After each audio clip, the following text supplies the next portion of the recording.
In our Let's Talk About It stories, we try to break down the stigma around getting help for mental health issues. And there's one disorder with some surprising statistics.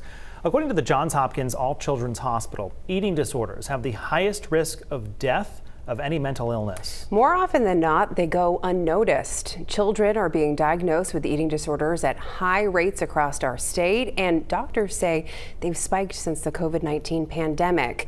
News Center Maine's Ann Baldridge spoke with people on their road to recovery and has more. Hi, Ann.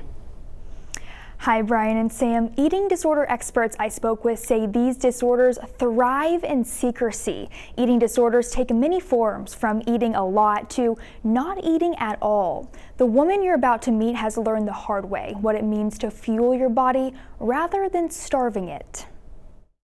I was trying to spread out what I was eating to try to curb the hunger pains. Jennifer Beagle remembers when it started. I was trying to eat as little as I can, maybe 600 or 700 calories some days.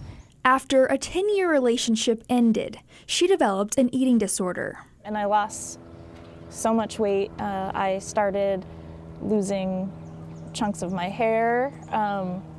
I got a stress fracture because I was also over-exercising. Over-exercising and under-eating. If I ate something small for breakfast, I wouldn't eat lunch. I'd be like, oh, I already ate today. And then I started to weigh myself daily, and that would determine if I had a good or a bad day. Jennifer learned she was suffering from anorexia. It got to the point where she was afraid she may pass out at work, all in an effort to feel skinny. And I wouldn't eat lunch. And on my lunch break, I would run 3 miles. And then after work, I would run with a friend for another 4 miles. Jennifer lost 25 pounds in the first month. Then 25 turned into 60.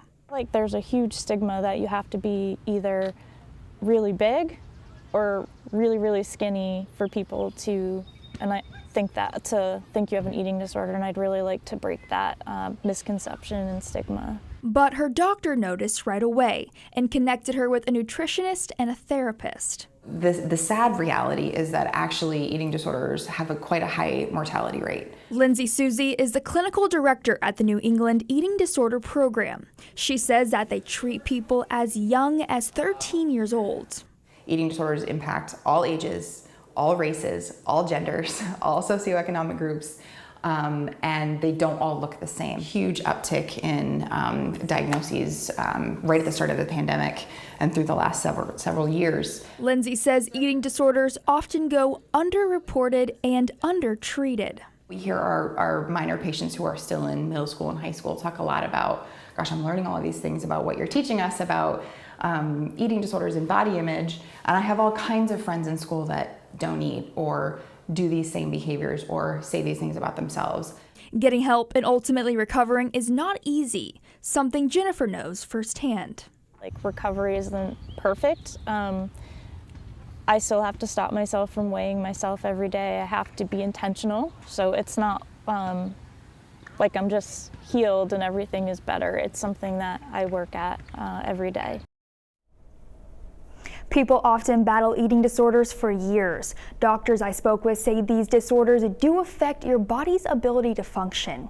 If you think you, your child, or a loved one may be suffering from an eating disorder, there are signs to look out for: rapid weight gain or rapid weight loss, someone who is saying I'm not hungry or I already ate, going to the bathroom after eating, or someone who is uncomfortable eating around others.